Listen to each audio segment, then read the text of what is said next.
We're back here at the 60th Bill Rahm Invitational, and we are about to get the results of Game 3 of the 4-game set.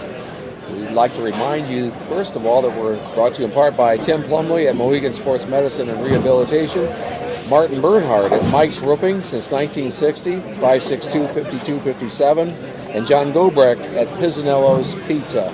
And we have Bill Hansen with us, and he's going to give us the results of Game 3. All righty, Dan. On lanes 1 and 2, Todd Spurlock Jr. had a 220, give him a 3-game total of 598. Joe Powers had a 215, gives him a total of 626 for the 3 games. So Joe right now is in the driver's seat. On lanes 3 and 4, Mike Hill had 266 that game to give him a 612 total against Don McLaughlin's 269. Donnie has 739, so that's an Donnie's, example of getting behind, and he bowled a 264 and he lost ground. Yeah. And so, that match is pretty well decided, I think, at this point. On lanes 5 and 6, Mike Lear had a 278 to go with his 279 on game 2, give him a 3-game total of 749 to get against Eric Baldegger's 215 for 669. Mike's on a heater. Mike's going a past champion. Yeah. After that first game, he woke up and way to go. So on lane 7 and 8, Joel Butt had a 228 for a 677 total against Brock Likens 206 for a 692. So that's still within striking distance for Joel. On lanes 9 and 10, Phil Gable had a 192. That hurt him. The way he's been bowling, and gives him a total of 666 for 3-game total against Jacob Derry's 249. That gives him 641. Got Jacob back into the match a little bit. Yeah, that helped quite a bit.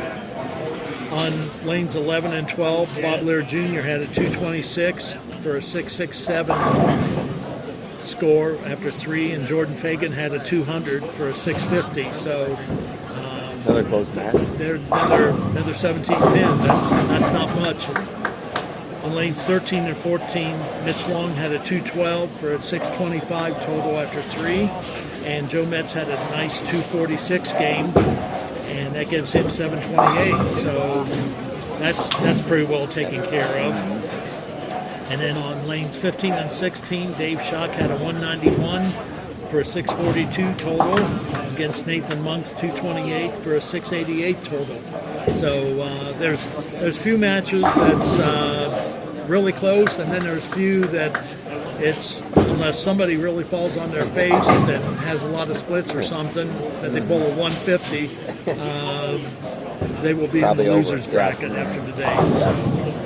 And they're flying through these games. There's 3 of them that are done, and all but 3 sets that are almost done or are done. Yeah, yes. And then there's 3 that are about halfway done. So yes, yeah. So it's been quick today. Yes. A lot of strikes. Yes. Okay. Well, thanks, Bill. And Bill will be back with the final results after Game 4. We want to remind you that we're brought to you in part by Dave and Judy Hedrick at B-Dry Basement Waterproofing. Phone 800-585-4585. Dwayne Watts and Doug Foreman at the Watts House of Insurance. And Mark Osborne and Associates at E-Crane International. So we'll be back with the results of Game 4. And we'll have finals of who will. And then we'll have who's advancing and who's into the losers bracket. Yep. And all the good stuff that Bill will have for you on our final segment. So we'll see you then.